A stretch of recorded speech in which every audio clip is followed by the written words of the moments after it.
जय हिंद प्यारे बच्चों, मैं श्रवण कुमार आप सभी का स्वागत करता हूं श्रवण क्लासेस यूट्यूब चैनल पर। प्यारे बच्चों, इस वीडियो में हम आपको बताने वाले हैं क्लास 12th का ज्योग्राफी का पहला चैप्टर, जिसका नाम है मानव भूगोल, प्रकृति एवं विषय क्षेत्र। तो पहले हम आपको बताएंगे भूगोल का परिचय, उसके बाद मानव भूगोल की प्रकृति, उसके बाद बताएंगे आपको मानव भूगोल की विचारधाराएं, उसके बाद बताएंगे मानव भूगोल की परिभाषाएं। तो चलिए हम लोग वीडियो को शुरू करते हैं। परिचय। ज्योग्राफी शब्द ग्रीक भाषा के जियोग्राफिया शब्द से बना है, जिसमें जियो का मतलब है पृथ्वी और ग्राफिया का मतलब है वर्णन करना। तो आप ध्यान में रखिएगा, ज्योग्राफी जो है वो ग्रीक भाषा के जियोग्राफिया शब्द से बना है, जिसमें जियो का मतलब है पृथ्वी और ग्राफिया का मतलब है वर्णन करना, यानी भूगोल का अर्थ है पृथ्वी का वर्णन। भूगोल शब्द का सबसे पहले उपयोग एक यूनानी विद्वान इरेटोस्थनीज ने किया था। तो आप ध्यान में रखिएगा, भूगोल शब्द का सर्वप्रथम प्रयोग एक यूनानी विद्वान इरेटोस्थनीज ने किया था। भूगोल का जनक हिकेटियस को माना जाता है। भूगोल का जनक किसको माना जाता है? हिकेटियस को। आधुनिक मानव भूगोल के जनक फ्रेडरिक रेटजेल हैं। तो आप ध्यान में रखिएगा, आधुनिक मानव भूगोल के जनक फ्रेडरिक रेटजेल हैं। हिकेटियस ने अपनी पुस्तक जस प्रीडियस में पृथ्वी का विस्तार से वर्णन किया है। जस प्रीडियस किसका पुस्तक है? हिकेटियस का। इसमें उन्होंने पृथ्वी को विस्तार से वर्णन किया था। अब भूगोल क्या है? सामाजिक विज्ञान। भूगोल जो है, भूगोल सामाजिक विज्ञान की वह शाखा है जिसमें पृथ्वी के स्वरूप जैसे पहाड़, समुद्र, मैदान, नदी आदि और प्राकृतिक संसाधनों का अध्ययन किया जाता है। इसके साथ ही यह भी देखा जाता है कि मनुष्य और प्रकृति के बीच किस प्रकार के संबंध हैं। भूगोल वह अध्ययन है जिसमें हम पृथ्वी और मनुष्य के आपसी संबंध को समझते हैं। भूगोल वह अध्ययन है जिसमें हम पृथ्वी और मनुष्य के आपसी संबंधों को समझते हैं। भूगोल की विशेषताएं। भूगोल मुख्य रूप से भौतिक भूगोल तथा मानव भूगोल यानी द्वैतवाद पर आधारित है। तो आप ध्यान में रखिएगा, भूगोल मुख्य रूप से भौतिक भूगोल तथा मानव भूगोल यानी द्वैतवाद पर आधारित है। एक अध्ययन क्षेत्र के रूप में भूगोल समाकलनात्मक, अनुभाविक एवं व्यवहारिक है।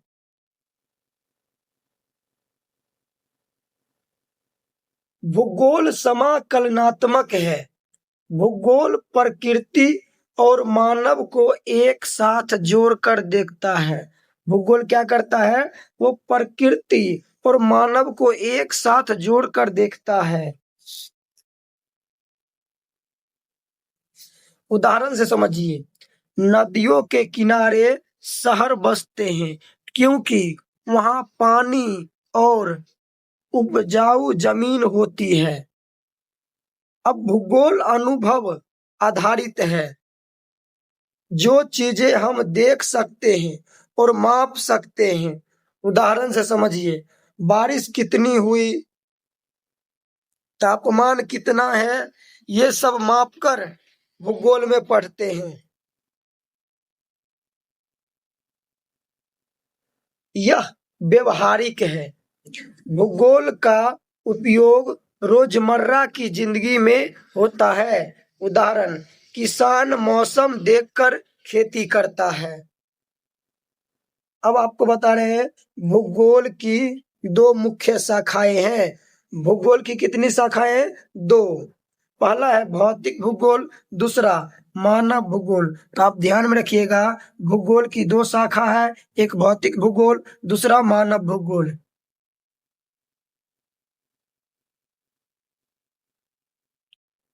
भौतिक भूगोल, इसमें धरती की वो चीजें पढ़ी जाती है जो प्रकृति ने बनाई है।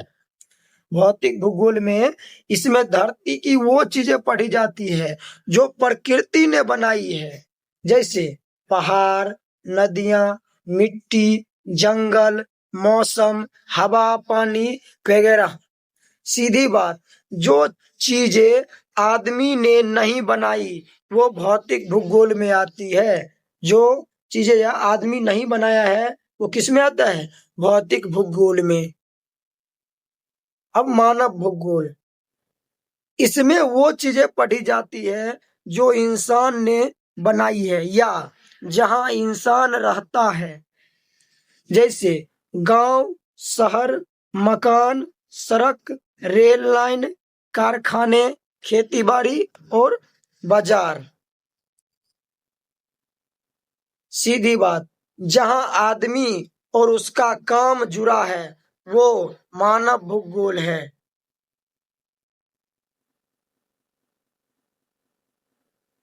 मानव भूगोल का उद्भव 18वीं शताब्दी से माना जाता है।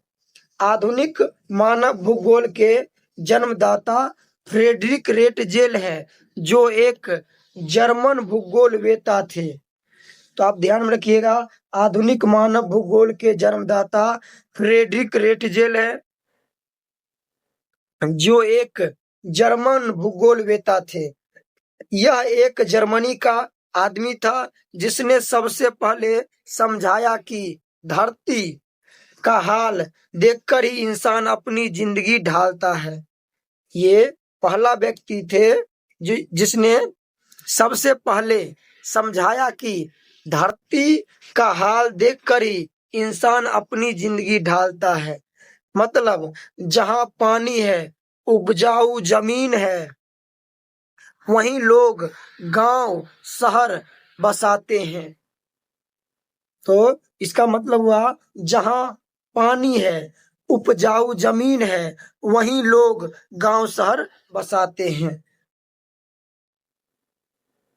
रेटजेल पर्यावरणीय निश्चयवाद के समर्थक थे। तो आप ध्यान में रखिएगा, फ्रेडरिक रेटजेल पर्यावरणीय निश्चयवाद के समर्थक थे।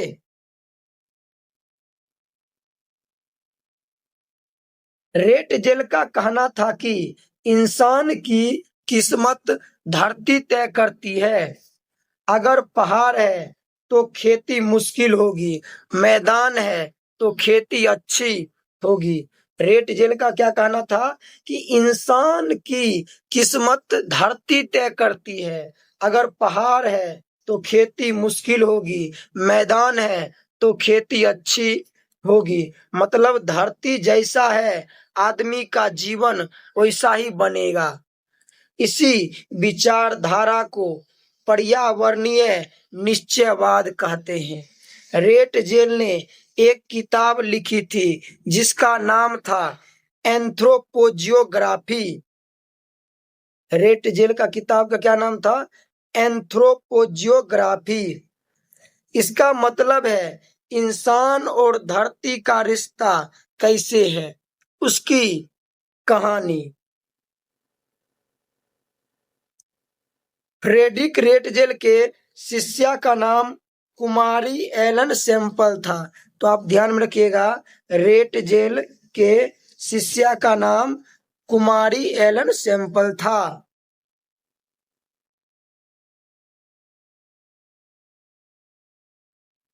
मानव का प्राकृतिकरण, अब आपको हम बताएंगे मानव का प्राकृतिकरण। जब आदमी के पास कोई मशीन साधन नहीं थे, तब वो पूरी तरह धरती और प्रकृति के हिसाब से जीता था। जब आदमी के पास कोई मशीन साधन नहीं थे, तब वो पूरी तरह धरती और प्रकृति के हिसाब से जीता था। जैसे आदि मानव जंगलों में रहते थे, बारिश, गर्मी, ठंडी जैसी चीजों से डरते थे। सूरज, नदी, पहाड़ों की पूजा करते थे, क्योंकि वे समझते थे कि ये ही उनके जीवन के मालिक हैं। मतलब आदमी धरती के जैसा था, जैसे धरती ने किया वैसा ही सहा। इस स्थिति को मानव का प्राकृतिकरण कहते हैं। यह समय था जब आदमी प्रकृति के इशारे पर चलता था। ये वह समय था जब आदमी जो है वो प्रकृति के इशारे पर चलता था। प्रकृति और मानव अविभाज्य तत्व है। अब आपको बताते हैं प्रकृति का मानवीकरण। जैसे जैसे आदमी ने औजार, मशीनें और विज्ञान में तरक्की की, उसने धरती पर अपनी सुविधा के अनुसार काम करवाना शुरू कर दिया। जैसे गर्मी लगे तो एसी और कूलर चला दिया, पहाड़ काट कर सड़कें बना दी, नदियों पर बांध बना दिए। मतलब अब आदमी ने धरती को अपने हिसाब से बदलना शुरू कर दिया।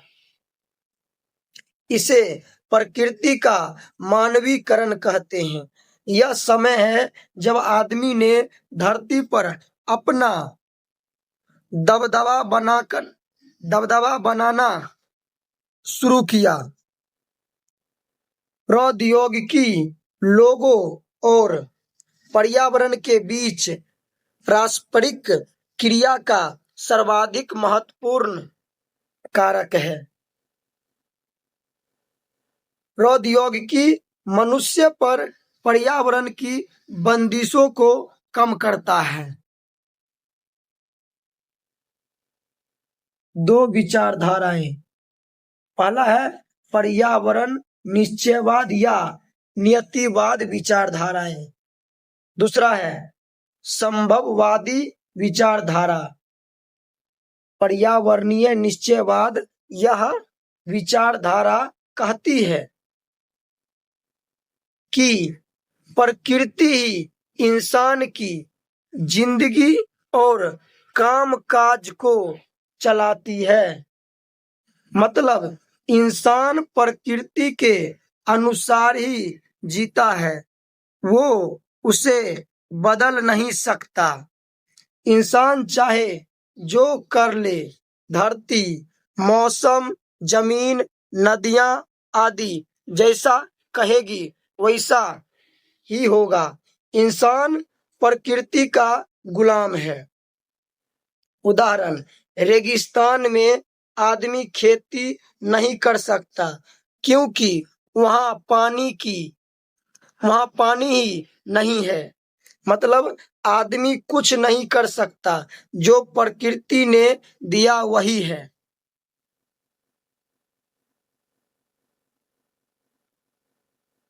प्रतिपादक, बनाने वाला फ्रेडरिक रेटजेल।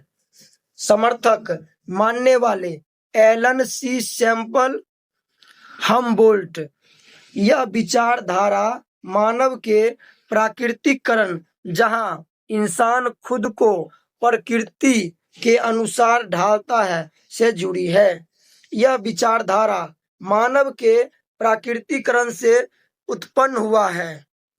निश्चयवाद के मुताबिक इंसान के हर काम को पर्यावरण नियंत्रित करता है, यानी मानव पर्यावरण प्रकृति का दास है।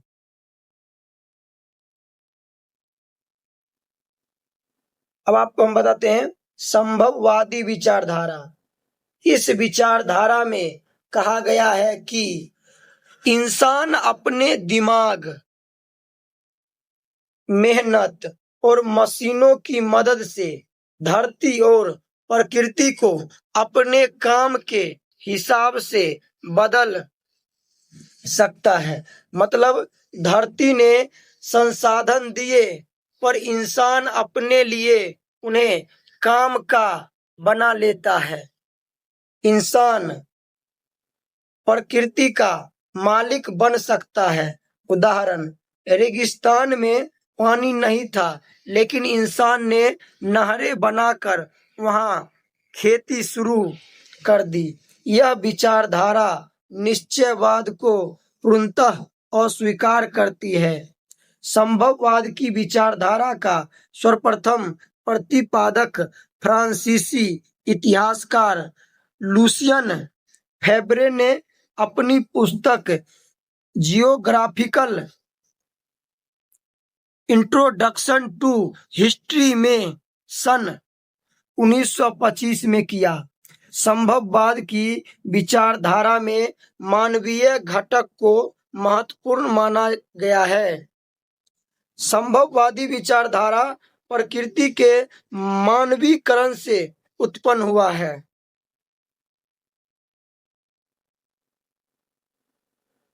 अब नव निश्चयवाद या रुको और जाओ सिद्धांत। नव निश्चयवाद या इसी को बोलते हैं रुको और जाओ सिद्धांत। नव निश्चयवाद भूगोल में निश्चयवाद और संभववाद के बीच की विचारधारा है। इसके अनुसार न तो मानव पूरी तरह प्रकृति का दास है और न ही वह प्रकृति पर पूरी तरह नियंत्रण कर सकता है। मनुष्य प्रकृति के नियमों का पालन करते हुए उस पर कार्य कर सकता है।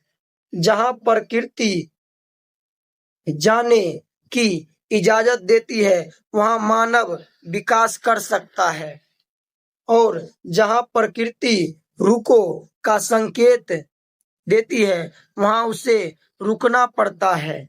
उदाहरण, आदि मानव खेती नहीं जानता था, भूखा रहता था। समय के साथ उसने रासायनिक खादों का प्रयोग कर गहन और खेती करना सीखा, लेकिन इससे पर्यावरण खराब होने लगा। इसका समाधान जैविक खेती है जो प्रकृति के नियमों के अनुसार होती है।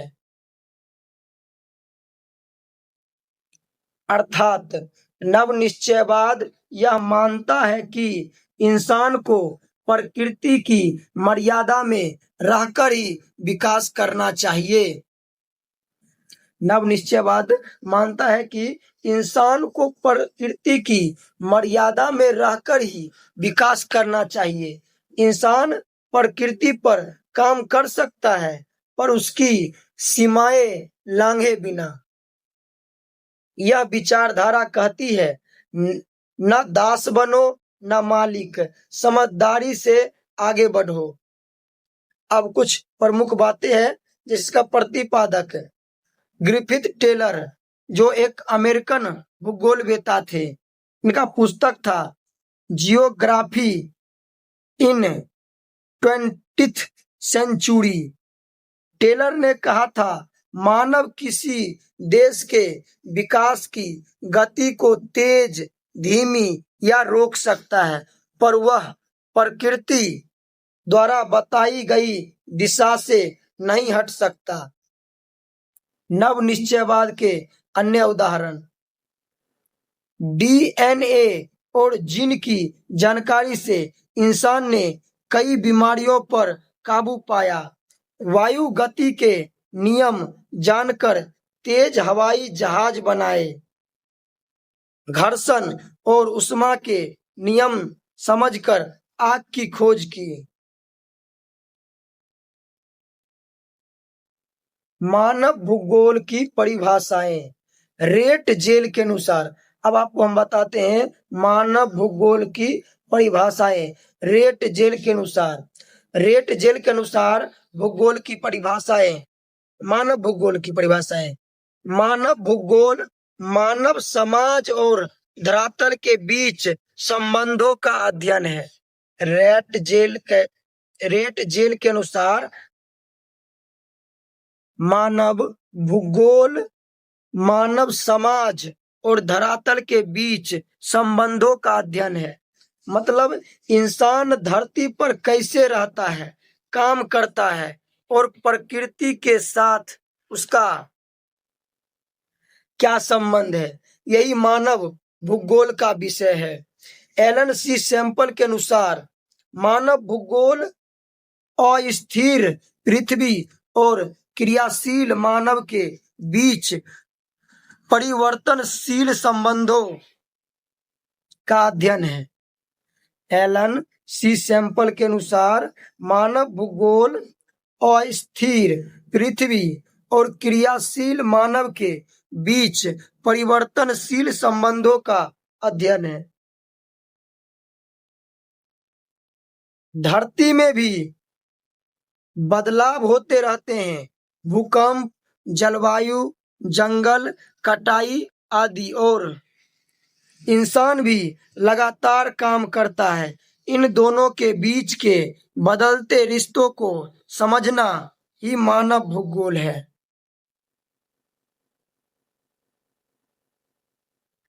अब आपको हम बताते हैं, पॉल विडाल डी ला ब्लास के अनुसार हमारी पृथ्वी को नियंत्रित करने वाले भौतिक नियमों तथा इस पर रहने वाले जीवों के मध्य संबंधों के अधिक संश्लेषित ज्ञान से उत्पन्न संकल्पना है। मानव भूगोल धरती पर चलने वाले प्राकृतिक नियमों और धरती पर रहने वाले जीवों के बीच के संबंधों को समझने की विचारधारा है। यह ज्ञान धरती और इंसान के आपसी रिश्तों को गहराई से समझकर बना है। मानव भूगोल की नवीन विचारधाराएं। कल्याणपरक विचारधारा। यह विचारधारा कहती है कि भूगोल का असली मकसद समाज में इंसान की भलाई करना है। इसमें गरीबी मिटाना, सबको इलाज और पढ़ाई देना, जीवन को अच्छा बनाना और पर्यावरण का ध्यान रखना सबसे जरूरी है। यह विचारधारा सामाजिक प्रगति से जुड़ी है। अब हम आपको बताते हैं, मानवतावादी विचारधारा। यह विचारधारा समाज और अर्थव्यवस्था में जो घटनाएं होती है उनका अध्ययन करती है। यह भी समझती है कि इंसान किसी जगह से कैसे जुड़ा, इंसान किसी जगह से कैसे जुड़ता है और वहां कैसे अनुभव करता है। मतलब इंसान क्या विचारधारा रखता है और कैसे महसूस करता है, यही इसमें समझाया जाता है।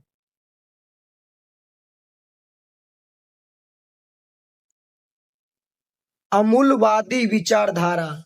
यह विचारधारा कहती है कि गरीबी, भूखमरी, जातिवाद, रंगभेद जैसी समस्याओं का हल तभी मिलेगा जब समाज में बराबरी होगी।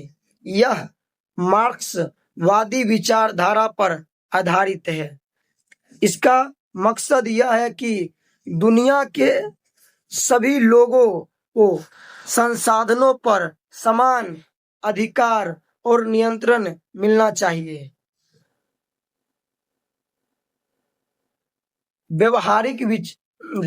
व्यवहारवादी विचारधारा। यह है व्यवहारवादी विचारधारा। इसी विचारधारा में यह देखा जाता है कि इंसान अपने अनुभव और विचारधारा के आधार पर जगह को कैसे समझता है। इसमें जाति, धर्म और समाज के आधार पर लोगों के विचारधारा ने और समझने के तरीकों का अध्ययन किया जाता है।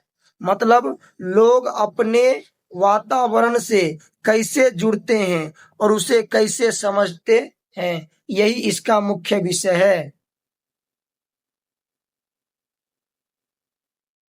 मानव भूगोल के विकास की अवस्थाएं। मानव भूगोल की जड़ें तो बहुत पुरानी है, लेकिन 15वीं शताब्दी के बाद इसकी जरूरत बहुत ज्यादा बढ़ गई। जब यूरोप में खोज और अन्वेषण जैसे वास्को डिगामा, कोलंबस शुरू हुआ और उपनिवेशवाद का दौर आया, तब मानव भूगोल का विस्तार हुआ। तभी भूगोल सिर्फ नक्शों तक सीमित न रहकर इंसान की जिंदगी, समाज, व्यापार, खेतीबाड़ी सबका हिस्सा बन गया। अब आपको हम बताते हैं मानव भूगोल के क्षेत्र एवं उपक्षेत्र। यह है सामाजिक भूगोल, इसका उपक्षेत्र है व्यवहारवादी भूगोल, सामाजिक कल्याण का भूगोल, सांस्कृतिक भूगोल, लिंग भूगोल, ऐतिहासिक भूगोल और चिकित्सा भूगोल। ये सब मानव भूगोल के उपक्षेत्र हैं। अब राजनीतिक भूगोल के उपक्षेत्र जैसे निर्वाचन भूगोल, सैन्य भूगोल। अब आर्थिक भूगोल के उपक्षेत्र संसाधन भूगोल, कृषि भूगोल, उद्योग भूगोल, पर्यटन भूगोल, अंतरराष्ट्रीय व्यापार का भूगोल, विपणन भूगोल और चौथा जनसंख्या भूगोल का उपक्षेत्र है जननांकिकी। तो प्यारे बच्चों, आप लोग बताइए वीडियो कैसा लगा है। अगर वीडियो अच्छा लगा है तो मेरे YouTube चैनल को सब्सक्राइब करें और मेरे वीडियो को लाइक करें। धन्यवाद।